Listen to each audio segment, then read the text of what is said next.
children in the United States. This is a game changer. This is as monumental to me as that. Knowing that we have science and evidence to base a real approach that means a lot to people, and that we have the evidence. And in our world today, evidence means everything. We have to fight for that, right? So we have the science and the evidence that shows that this works. It works with access to medication, access to all the support services that people need to keep on those medications. So we can't deny that, right? We can't deny that that is required. But we know from science and from clinical trials this works. So it's all of our duty, including nurses, to push this forward.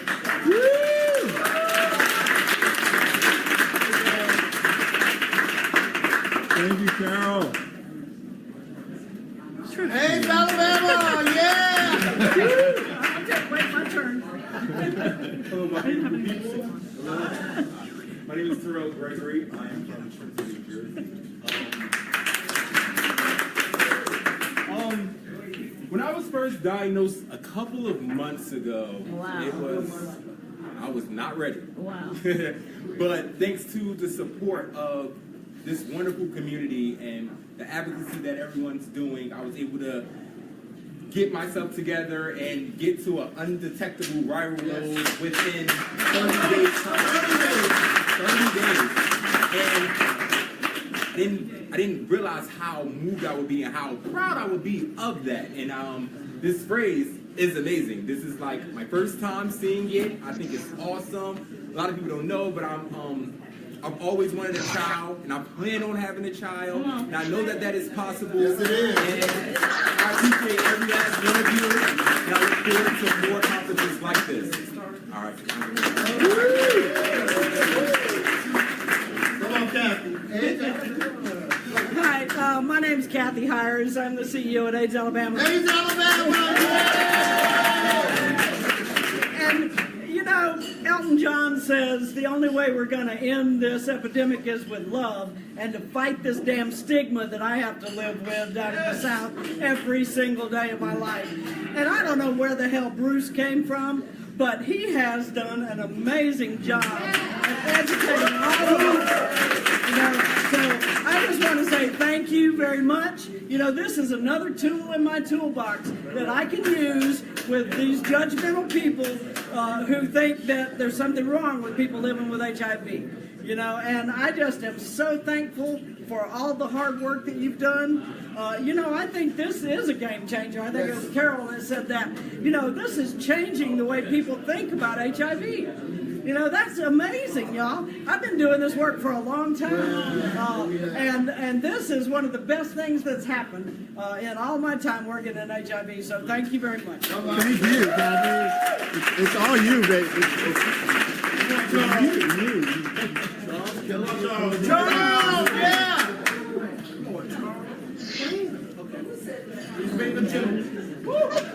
Hello. Anybody don't know me yet? My name is Olga. Hey, Olga. I'm from Ohio. And I'm also one of the co-chairs for the Ohio region for EWN. Since I heard about this undetectable, it equals untransmittable, has made a big difference in my life. I've been married 25 years. You know, I found out that after I got married about my HIV status. And since I've been HIV, I've been pushing myself away from my husband a little bit, here and there, overcautious about when, you know, and super scared in case, you know, once in a while we forget to use a condom. But this has made such another big difference in my life for me, for me, is I'm always insecure about my looks and everything. And this has actually made me feel beautiful as a person. And I'm having more intimate sessions with my husband. Let it do what it do! Hold on.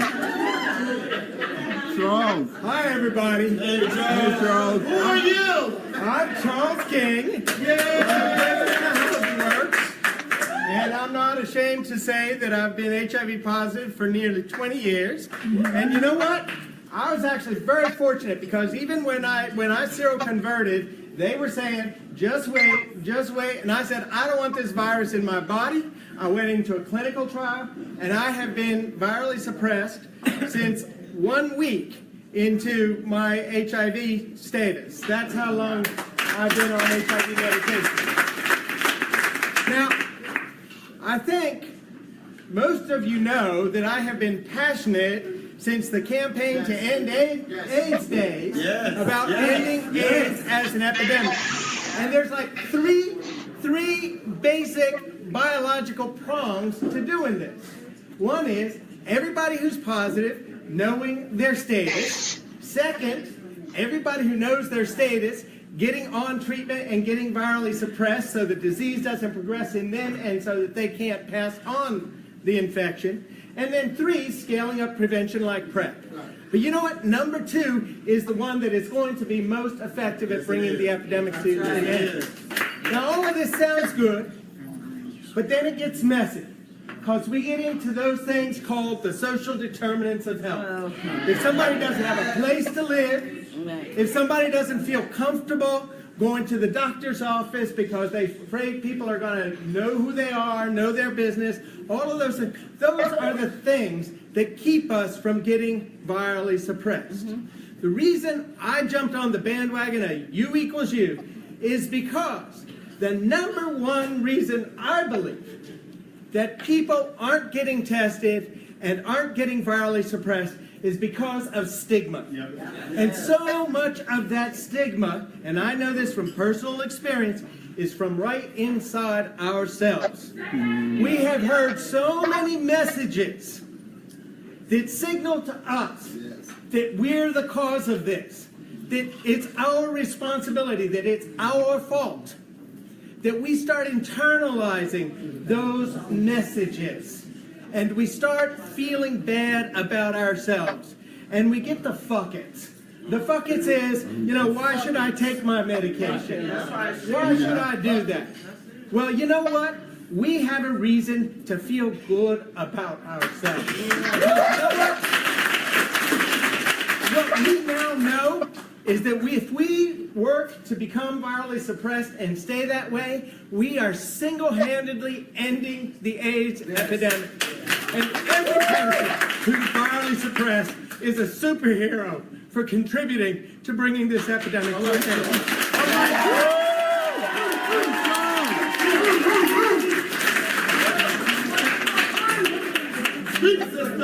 Okay, my name is Claire.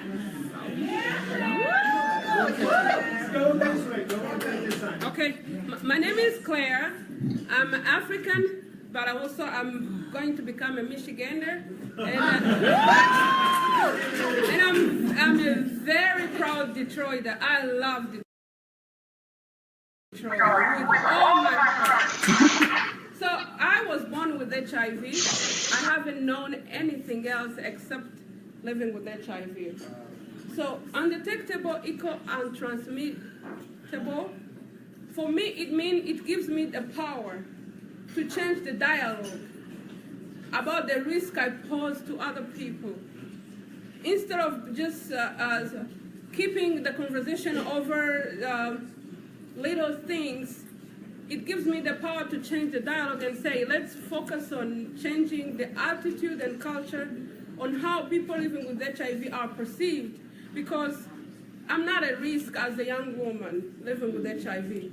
The risk that they say I pose as an HIV positive, as a young woman living with HIV who has an undetectable viral load is minimum. It helps me to keep on my medication because I will stay alive and healthy, and it helps me prevent my sexual partner from getting HIV. So it's really a powerful tool for me, and I'm so proud to be still alive as one of the 80 babies who were born with HIV and were given only a few years. Now the next step. Some people say, well, what are the next steps? The next steps is to advocate for young women like me who are desiring to have children to be able to breastfeed. It breaks my heart that I will not be able to breastfeed. It's cultural in me as an African. Not being able to breastfeed my baby, it makes me cry all night. So let's together work so we can have research to make sure that women who have children can breastfeed. And secondly, we need to continue advocacy on universal access to treatment, because treatment is all what gives us you equal you. Thank you. Yes. Go, Claire. I'm glad I'm here.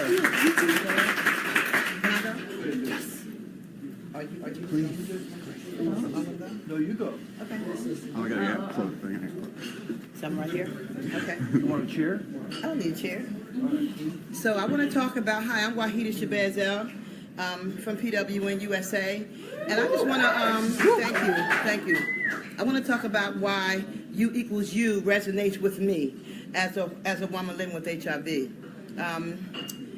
For so long, when I first came around, I heard about the Denver principles where we self-identified ourselves as people living with HIV. Over the past 16 years, I've seen us go so far away from that, and that people identify us with what they want to identify us. People identify me as an HIV-infected woman.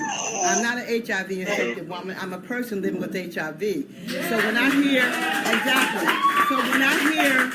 U equals you, and when my doctors feel that I'm not sophisticated enough to handle this information, I'm sophisticated enough to handle the diagnosis. I'm sophisticated enough to handle everything else that goes with it, right? So I really support this effort. It makes me feel good about myself. It makes me know that I'm doing the right thing when I stand up for myself and self-identify myself as a person. Yes. Right? And as far as all of the other structural factors that got us here, that's not what this campaign is about. This campaign is not about putting people in houses. It's not about eradicating hunger. This campaign is about knowledge, and knowledge is power.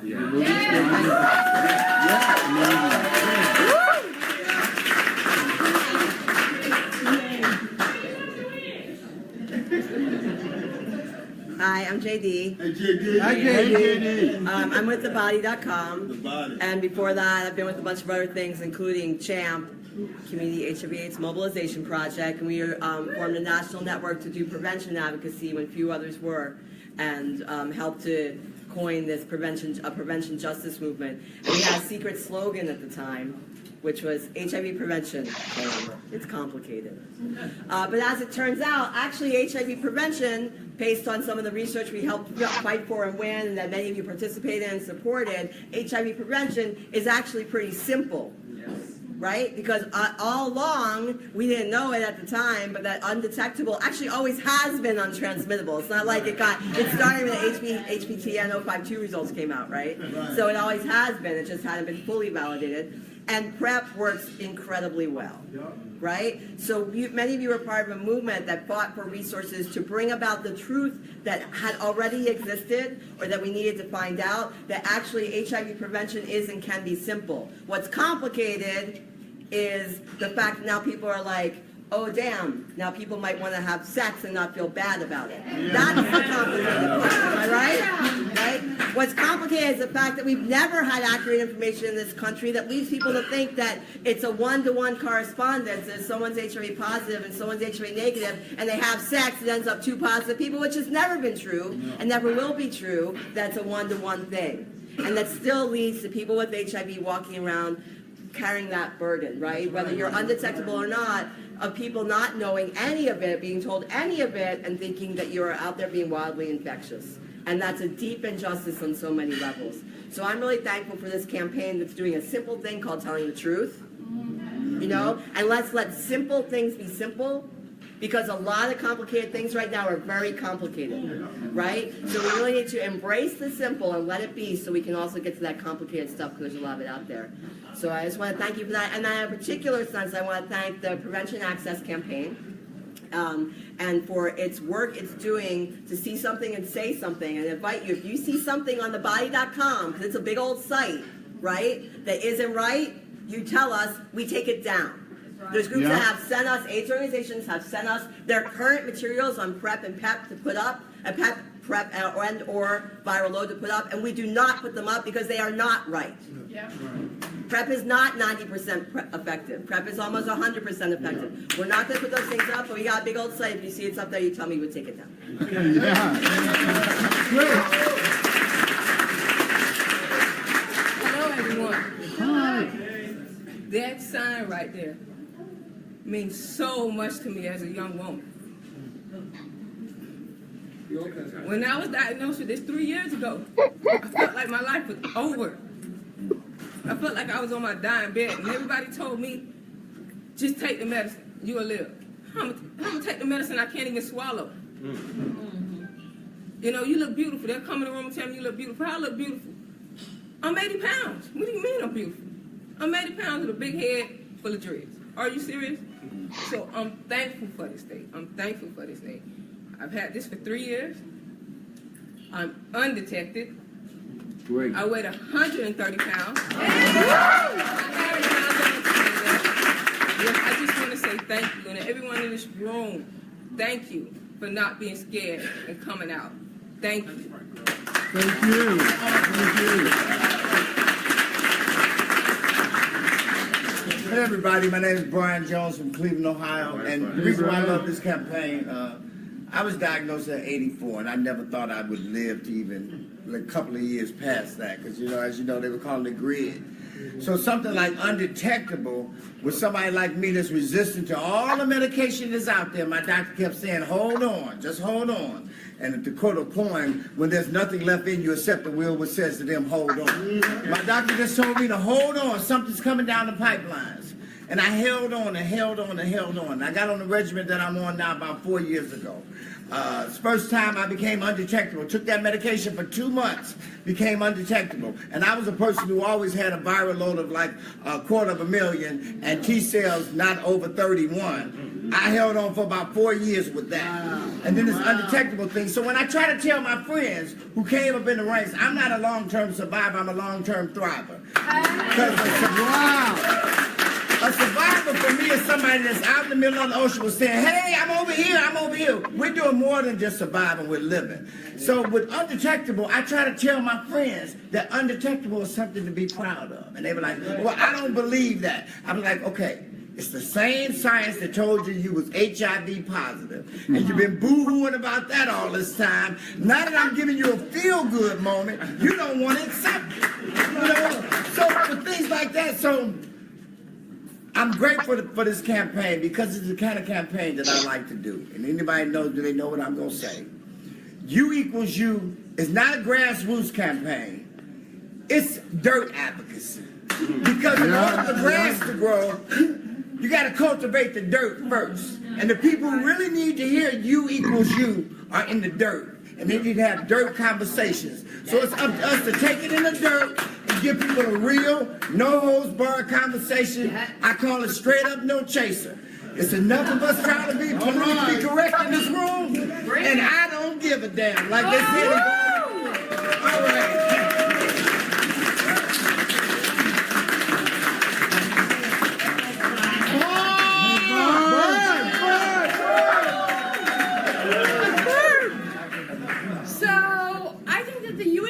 Campaign is amazing. And what we have done as a community is we have spoken truth to power. And so by speaking about being undetectable means that we are not able to transmit our virus, that we are able to be in intimate relationships with people, that our boyfriends, our girlfriends, our husbands, our sex partners, or whatever we choose, do not need to be afraid of us, is empowering. And it speaks truth to ourselves, and it combats our internal stigma that we are not dirty, that we are not ashamed, that we have always tried to believe that we have a right to be sexually active human beings, which goes back to the Denver Principles. In 1983, they said as people living with AIDS, we had a right to be sexually active. And I have held true to that truth since I was diagnosed with HIV in 1991. And I have to say that U equals U is powerful but we need to make sure that when we go forth and we share that campaign, that we are not marginalizing our community. And I want to make sure that we say you equals you is powerful because it is simple messaging that we do not need to fear ourselves if we are undetectable. But there are people who are not. In the United States, 70% of people living with HIV are not undetectable. We need to say you equals you, and we demand access. We demand access to information, right? Information. So information like undetectable is untransmittable, that is information that our doctors, that our researchers, that the world has not shared with us because they're afraid we're going to go out and have sex. Yeah. I hope so.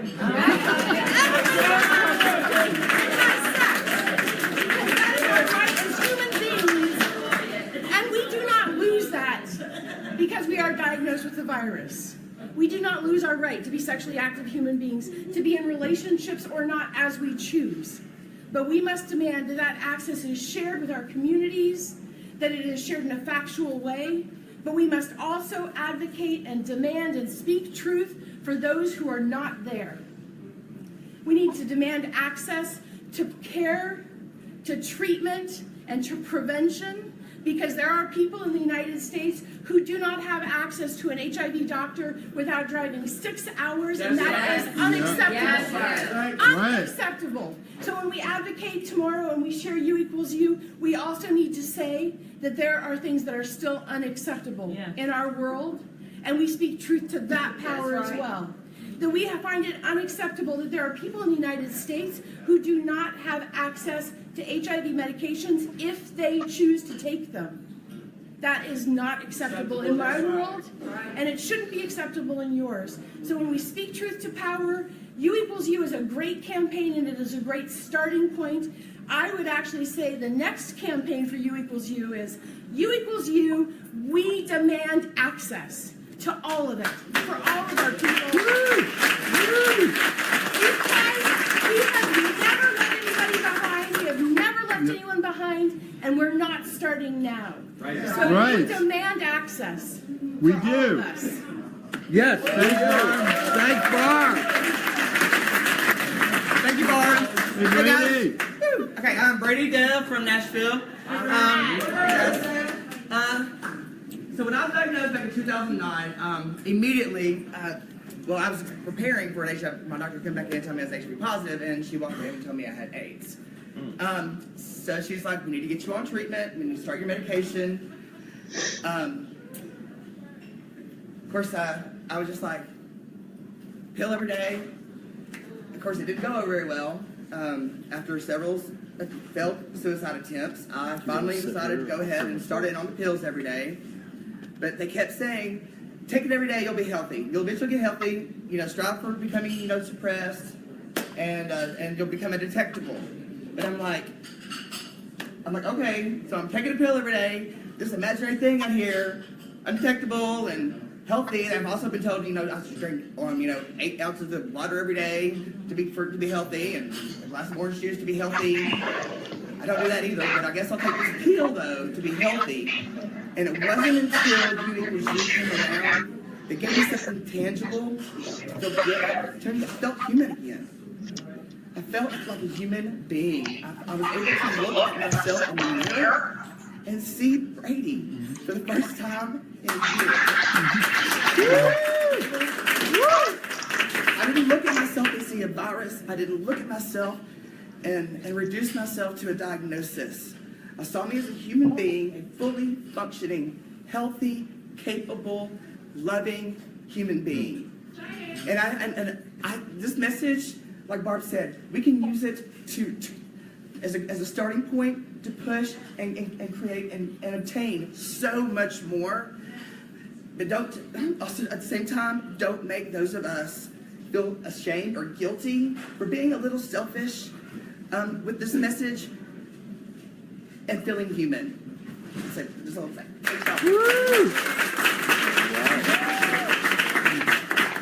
Hi everyone, my name is Raymond. I'm from the Multicultural Coalition in Boston. This is my boyfriend Brian. In October, I'll make 2 years that I got diagnosed. I had 110,000 copies of the virus. 45 days later, I was undetectable. Brian is not a PrEP. Brian and I do not use any protection, and he's still negative, and we are living today I learned about this campaign, and I'm so glad I did, because I want to bring that back to Boston to empower people. I'm just gonna say that when I met this kid, it was like, well, you know, it was curious. We just talking about and meeting each other. In our second date, he just took the balls out and said, you know, I'm gonna tell you this. I'm undetectable positive. I went, huh? No, sure, why not? What's the problem? There's nothing wrong with that. There's nothing wrong with that. As long as you love me, I don't care. I will always support you. I will always be with you. And I was proud of that moment because it takes a lot of courage to tell someone that is negative. Because I do understand sometimes. I was at that moment when I was like HIV and the stigma and the scary parts and everything. But I educate myself. I learn from other groups and HIV and HIV negative people are here too. You know that we support you guys and anything you need. So. You need voices from the negative people? We are here. Thank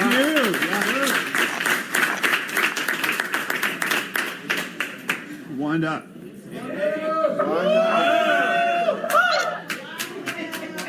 Hi everyone, my name is Wanda Brenda Moss. I am from Winston-Salem, North Carolina.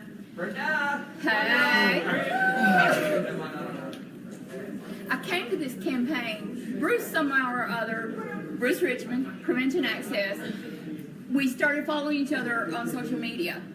And it came to my attention, and I do my research, I do due diligence. I don't just accept people as a friend, and I don't just accept a cause as a cause.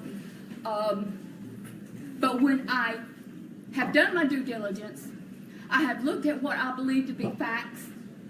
I'm a registered nurse by trade. Started nursing in 1981. There was a disease going around that was killing mostly white males at that time in my community. It was not talked about as being a disease about females. I am living and breathing proof that women are impacted by HIV. I've been living with it since 2002, and I've been living with AIDS since 2008. I'm now 62 and a half years young. My logical mind, now I'm not a scientist, I don't go into the lab, and I'm not really a statistics person, but I'm a logical person, okay? If we take our medications, just like if you have diabetes, you have high blood pressure, or whatever, HIV is something simply that we must address every day. It is no different. There is no shame in us having a virus. For Bruce to come up and have the courage to fight the battles for us of you equals you, undetectable equals that's logical. That's science. For Dr. Diefenbach, we celebrate him because he had the courage.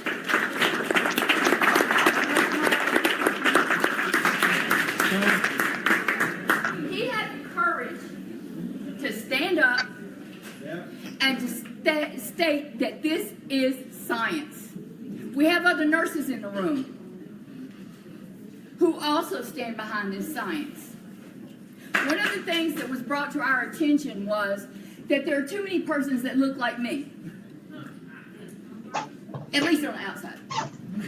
Okay, so I started addressing that, and in a short manner of time, I had 5 young African-American males that, most of them are in the room tonight. What I challenge you, all of us, myself included, is to engage all populations in this topic, in this proven scientific fact that you equals you. And I'm very grateful for this space. I'm very grateful for HRC for providing this space. I'm eternally grateful to Bruce Richmond and to those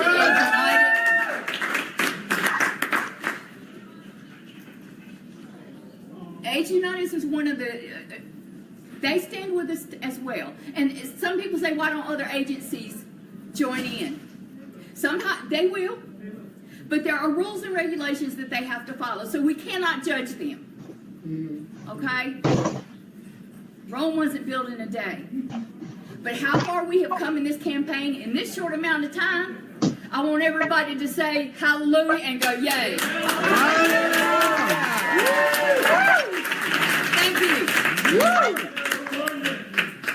I waited because I wanted everyone else to have a chance to speak. My name is Julio Fonseca, and I am the program manager for the Positive Organizing Project at AIDS United. And if, for those of you that don't know me, where you been?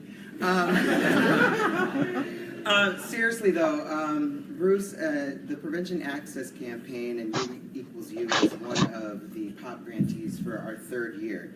And in our 1st year, we had 3 pilot sites. In our 2nd year, we had 9. And in our 3rd, we had 17. And for me, as a person living with HIV, it kind of lives with me, actually.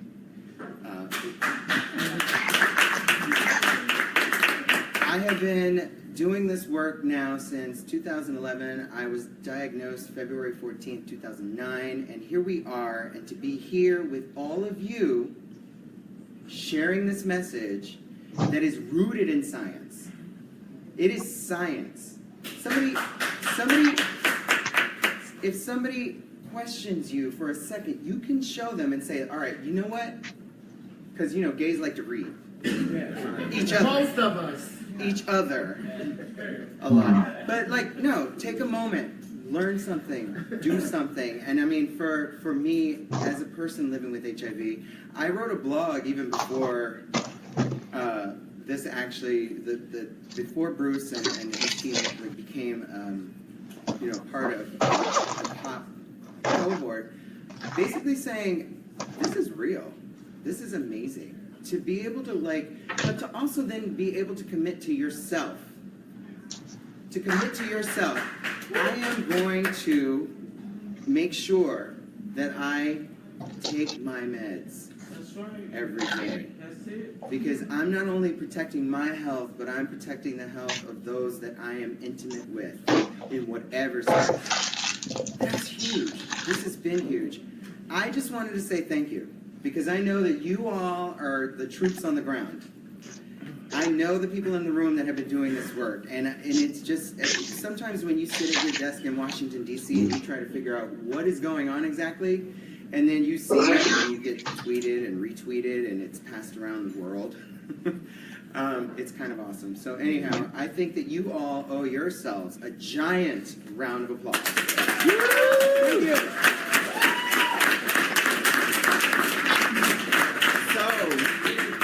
Good evening, everyone. My name is Marcus McPherson. I am from Jackson in the great state of Mississippi. Hey, Marcus.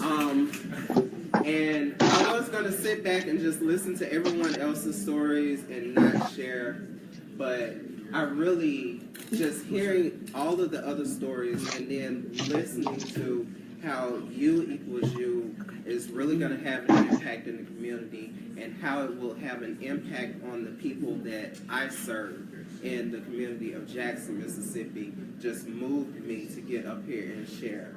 That it is another tool, as someone said, in our toolkit, to let the guys and women know in Jackson that I am enough, that I am still human, that I still deserve love.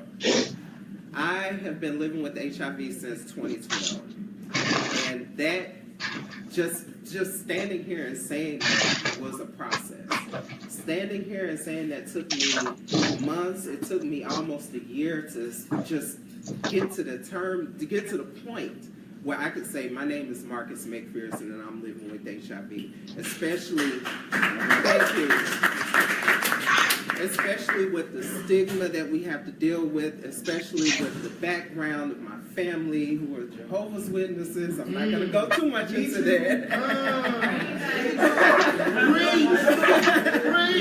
But just knowing that there are so many other stories and so many other voices and so many people who do not understand that I am enough, that just because they are living with HIV does not mean that that is not the end of the world. And I swear,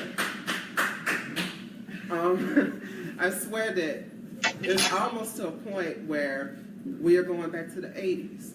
And I say that in that I've had to go to several funerals in the past few months of young black men who are in a similar situation as I have been, who did not understand that you equals you, that they are still human beings, that they still deserve love. I'm sorry for getting emotional, but this is just something that has touched me. And then I want to be that voice to stand up for not only those who we have lost, but those who will come after me, who will be sitting in that counseling room, who will receive that HIV positive diagnosis, to let them know that undetectable equals untransmittable, that they do deserve love, that they do deserve the health care that they deserve, that they do deserve to live. And I just want to be that voice, and using this campaign as a tool is just so empowering. And I want to thank you, everyone who has worked on it so much. Thank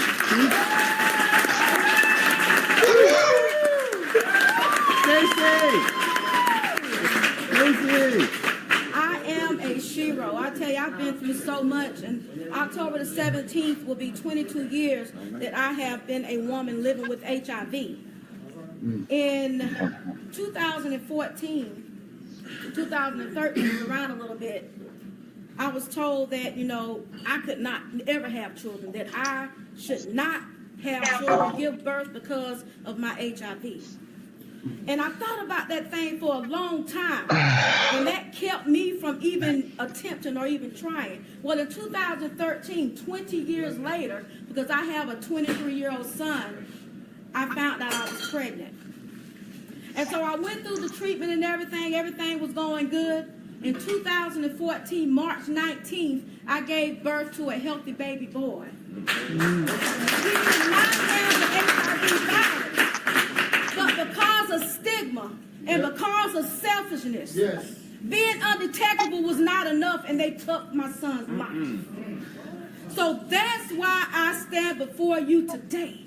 And I thank Bruce, and I thank everyone that has been in my corner, that I deserve to live. I deserve to thrive. I deserve to raise my voice in order to stay alive.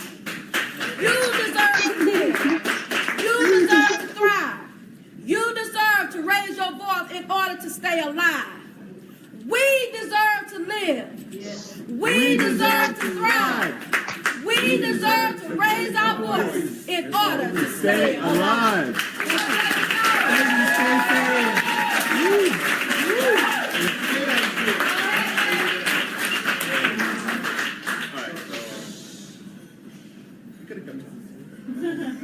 So I'm really nervous, excuse me.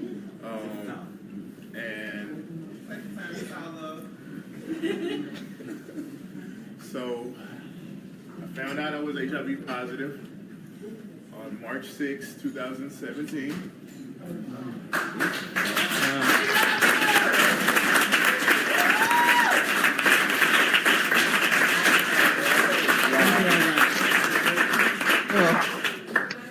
And sorry, I'm crashing. You're not alone. And I found out in the most weird way. One very funny story, actually. But and I'm sitting in the office as a policy professional, as a researcher, and everything is going through my mind. I'm like, I'm a son of a pastor and a son of a Southern debutante, and like I have this last name, and I work for this politician, and I'm going to be working on an election, and trying to become real buddy with the Democrats so I can like get a good job in like 4 years when we get rid of Cheeto Satan. And everything's going through my mind, and I'm like, it's like I feel like a little cartoon character, and I've broken to pieces. I'm like, I'm crumbling. I'm literally crumbling and all.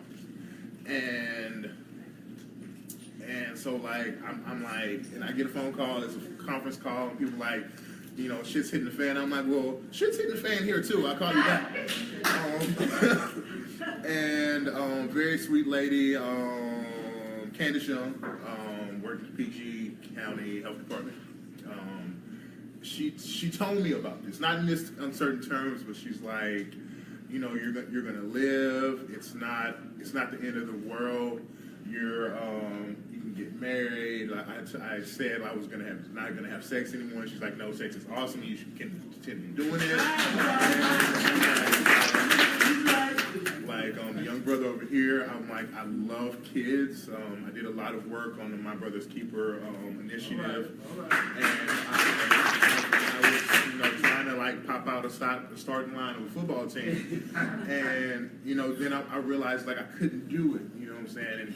And she's like, no, you can do this. You know, people are getting pregnant, people have sex, people have kids, and you know, I just got my Friday. I got my first blood work back. I'm talking a really long time, so if anyone wants to stop me, I apologize.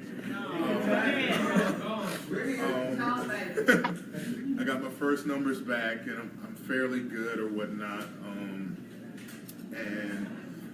I got the medication, or they told me the medication. I haven't bought it yet, but I'm hopeful. Yeah. I'm hopeful. You will do it. That, you know, I'll continue to live, and I have this really big fear of like, I talk about this idea of we live in the commas. You know, our life is lived in commas. We're brothers, daughters, sisters, we're cousins, we're philanthropists, we're writers, we're grant makers, and I was so concerned about these 3 letters defining who I was and taking over the totality of my personhood. And I was pissed off. And I guess naively so, but like, I have hope that I'm still me. Yes, you are. You are. And less concerned of, you know, of everyone else's affection for myself, but that I'm still worthy to love myself. Yes. You know, I'm in a good position. My organization I work for will pay for all the medications. All right. And you know, my boss, you know, I told her, and she's like, oh, you know, if you want to take a couple days off, even if you're not feeling well, just stay home. Don't tell nobody. And so I'm hopeful that tomorrow will come, that 10 years will come, that 20 years will come. They will. And I will pass like every other human, you know, surrounded by people I love, and grandkids and great-grandkids. All right, And I don't think that's an end, but that's all I want to share. So, but thank you. Beautiful. Thank you. You'll stay in touch with it.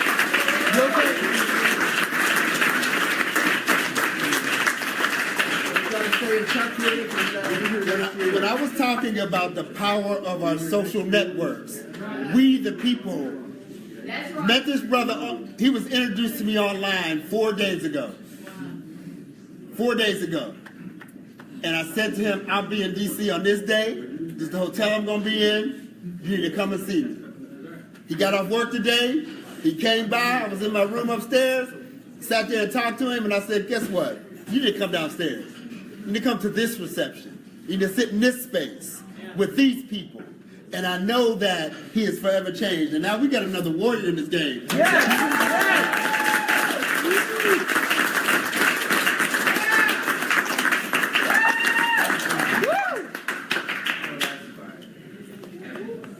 But y'all say it's policy. Then y'all heard that, right? He's getting ready to go back to get his law degree.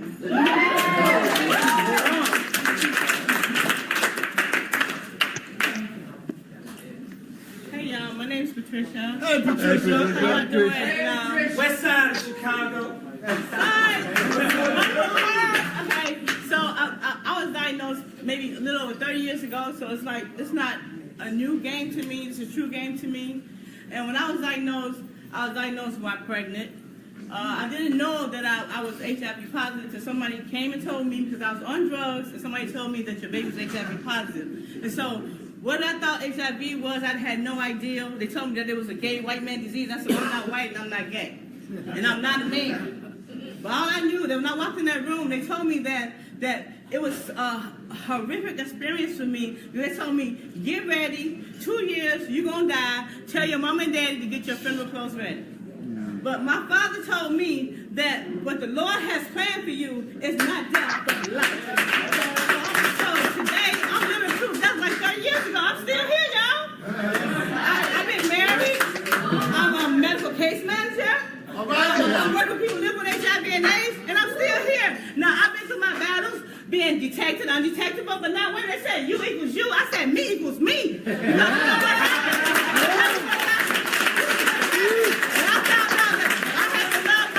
First, before anybody else loved me. I didn't think about the legislators. I didn't think about anybody who's writing laws on the bills. All I knew is that I loved me. I love myself enough to know that I had to fight for myself. Yes. If you don't fight for yourself, and if you don't equal you, then who's going to equal who? You understand what I'm saying? Because you know, it's hard to live in this world. I heard something that say, it's hard in this world being a pimp. y'all know the song, right? So you know you gotta do that. You gotta whoop that trick. You know what? The trick was the legislator. Okay. But you know what? I am a daughter of the living high God. Yes. You know what I'm saying? And so what made me decide to change and to be the one that I am today is because I want to live. All right. And I was taught to love myself. It's hard to love yourself when nobody else loves you. I heard a lot of stories in this room, and I wasn't going to say nothing. I was going to sit here and just listen to everybody talk about, I've been diagnosed 5 years ago, 3 years ago, 5 years ago. I said, damn, 30 years ago, I'm still here. And let me show y'all, look, 30 years ago, I'm still here. I got kids who graduated from college. I got almost 17 grandkids. I'm in the school, got my associate's degree, working on my bachelor's degree, but I'm still here. Yeah. Now, I'm here today to let you know that you do equals you. You got to love yourself.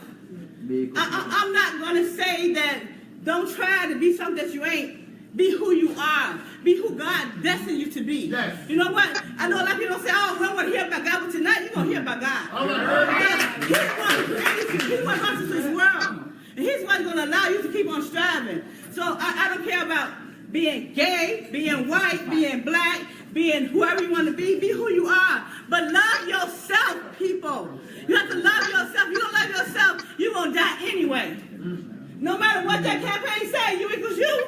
And undetectable and untransmittable. But guess what? As soon as somebody says something to you that's wrong, you're going to stop taking that medication because the first thing you're going to think is that HIV is me. No, HIV is not you. You have HIV. Live and strive. That's who I am.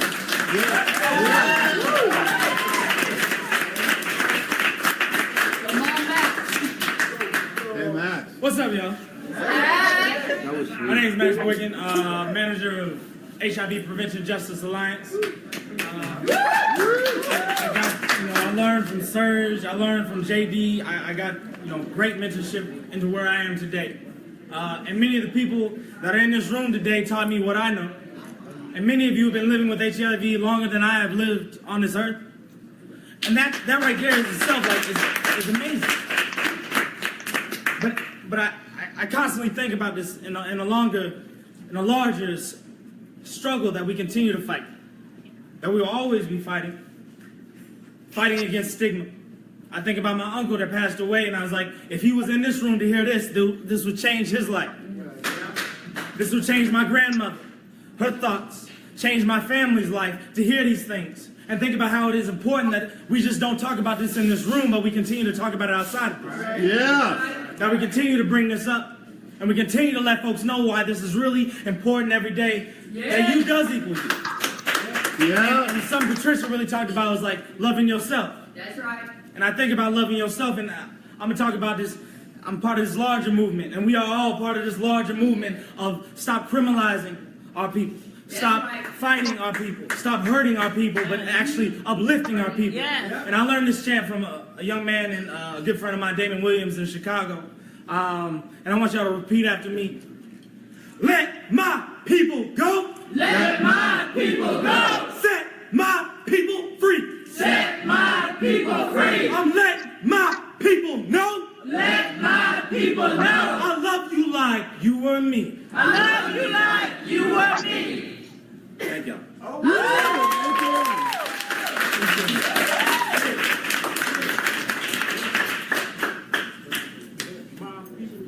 Good evening, everybody. Good evening. Good evening. My name is Esther Ross.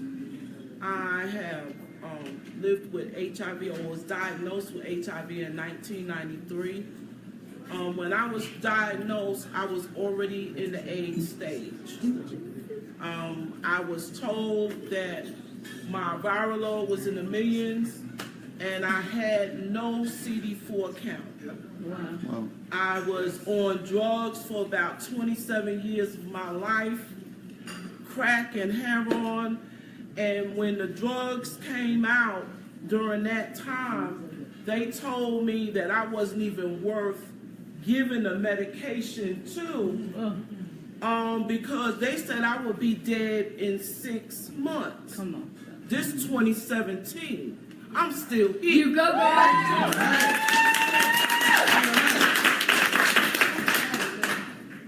This is the first time I'm hearing this campaign. And undetectable equals untransmittable to me means you matter. We all matter, but it starts with me. And that's what really spearheaded my life into advocacy. I now work as a medical case manager with doctors. And we, on the eastern side of North Carolina, we provide medical care, supportive services, Ryan White, to over 1,500 people living with HIV. One of the things that I started out with when I started medication is, I don't know if anybody's in here that ever did that, but when we started with medications, I was taking 21 pills a day. AZT.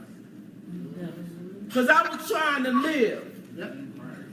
But I'm going to tell you, I became a social worker because this woman named Nicole Medlock, who was a social worker, told me that I couldn't handle everything all at one time. That I had to deal with me having a mental diagnosis of depression.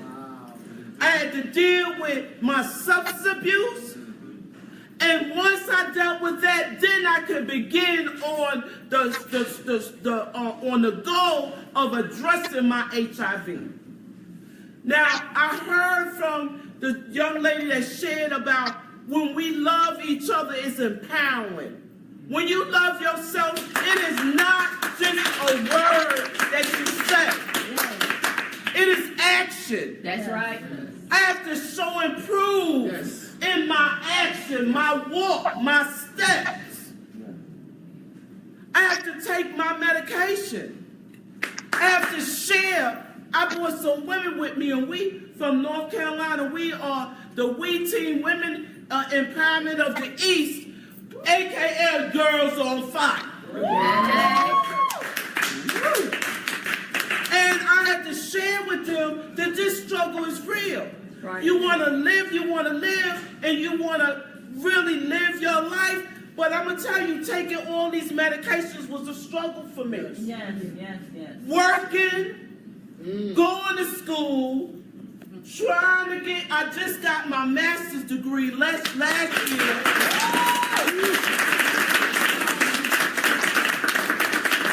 I'll be 56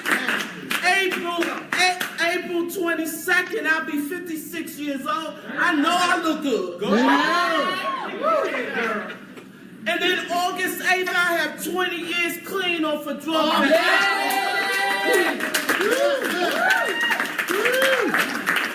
And on top of that, I have 21 years I have not been to a mental health hospital. Because I take my medication. That's right. Real. It is real. It is so important that we who are positive share that message. Yes. Right. Yeah. We are to help. We are brothers keepers. Thank you. And our sisters. And our sisters. I'm going to share this. Yes, I know it's hard taking the medication and going to work. And they see you pulling out the pill bottle. And, you know, mine is red and white. And they know what it is. And then I hear the little talks behind me and stuff like that. I go to church. And my church folk don't want me to give a testimony. Because they don't want me to say, Esther, you look too good, you don't need to share that you HIV positive. I said, the devil is a liar. The devil will hit them too. He a liar. I'm going to share this with everybody that I know. Because you matter. That's right. I don't care what you have. If they told me that I would be dead in 6 months in 1993 and I'm still here because one person dared to have courage and show me love and say, baby, you matter. Yes, yes, yes. And by you mattering means that you must do something. That's right. You must act. You must be a power of change and empowerment. There you go. Yeah. And once I do that, then I know that I done did everything the God of my understanding been wanting me to do. Please carry this message. It's important that it not only stops here. I have to share. You know, sometimes my friends and family members get upset with me because I'm an advocate not only here, but with my family, everybody I come in contact with. Because people need to know this information. Right. This stuff is, they'll share bad information all over, but something good we don't hardly hear about. Yes, That's right. And I'm getting sick and tired of the same thing going on. When I first started, it was 5 people diagnosed with HIV. Now it's over 40 million. Oh, Jesus. It makes no sense. Where I work at, the youngest person that just died from HIV was 14 years old because she refused to take her medication when she went to high school. I don't want to see no more babies dying. That's right. Especially when they can take their medication and get to undetectable. It's still a stigma. That's right. It is. But we have to get out there, each one teach one. And we have to let them know that we are here. We are here and we need your support, not we don't need sympathy. We need some empathy. There you go. Yeah. Come on. It's a difference. It's a difference. And we need you to support people living with HIV. They're not taking their medication. You need to ask them a question. What's going on? What's the problem? Yeah. How can I help you? Because if we don't get to that, then this will be just fall on deaf ears. Because you got to get the medication in a person for them to get to undetectable. Yeah. Thank you. Thank you. My name is Gilbert Harrison from Nashville, Tennessee. I've been living with HIV since January of 2010. And first off, I just want to say thank you to all of you all here for paving the way for me, because it wasn't until October of last year that I knew anything about advocacy work at this level. So I got diagnosed at boot camp for the Navy, and I got no treatment plan once I left. I was sent back home to deal with it. And due to lack of education, I grew up in a small town in the South. I was immediately met with stigma. I can distinctly remember getting in the car with my mom and her not letting me put my hand on her. When I told friends, I thought were friends, that I worked with and colleagues, I told my supervisor and other colleagues, and I was ran off of my job. So in my mind, physically, I started taking medication immediately. But mentally, it was a prison I lived with for many years. My response was substance abuse. I went down a dark spiral that caused me to get about 5 DUIs, years of probation. And it wasn't until March 21st of 2014 that I got clean. But I also started talking about my HIV diagnosis. And it seemed that the more I spoke up, the more empowered I felt. And then, like I said, I went back to school, and I was working on a project, and they said, what is your dream job? And I actually looked up the ASO I currently work with. It was the first thing that popped in my mind. And I said, why? So I did the research, and I started looking at what their mission was, and it really connected me with their work. I felt like this is the place for me. I'm working with Larry Frampton, actually, and as soon as I met him, I told him, I will do whatever it takes. I'm attached to you at the hip, show me your ways. I went to our Day on the Hill. I'm actually a scholarship coordinator at AIDSWatch. So I'm just truly grateful for all of you, like I said, for paving the way. Some of you living with HIV for longer than I've been alive, has shown me that it's possible to live a happy and fruitful life. And then I won't stop here. But I'm not going to stop the fight, that I will continue as long as I live to be a part of this mission. So thank you all so much. Fantastic. Thank you. All right, so we're doing a little wrap up. Okay. All right. So does anybody else want to come up before we sort of wrap up? And we can still hang here and can get drinks and bring them in here. Okay. Sure. I be tripping over stuff. I need to go to bed. Hey! I'm Alicia and Lovely Diggs. I go by Lovelies. My family calls me Lee, and I write LUV to my mom in a letter, so it's Lovely. And I am lovely, and I say that because I've not ever felt like I was loved.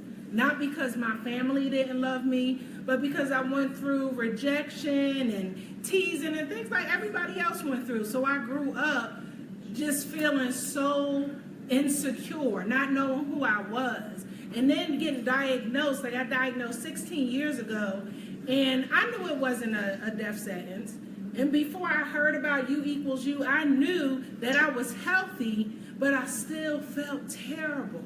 Not that I couldn't date, but nobody wanted to date me because I was living with HIV. And I'll just tell a quick story. I met a guy who was a scientist studying for an HIV cure and wanted to date me, and I told him I was HIV positive, and his response was, ew, I can't be with you. And I'm like, did you just say ew? So I'm like, no, I'm in shock. I'm really in shock. But after that, I felt like crap for about 48 hours. I cried like a big baby. I was so hurt. I was so upset. And then, what I had to do, I have 3 personalities, all of them good. But one of them shook me, and it was like, Alicia, forget that nut.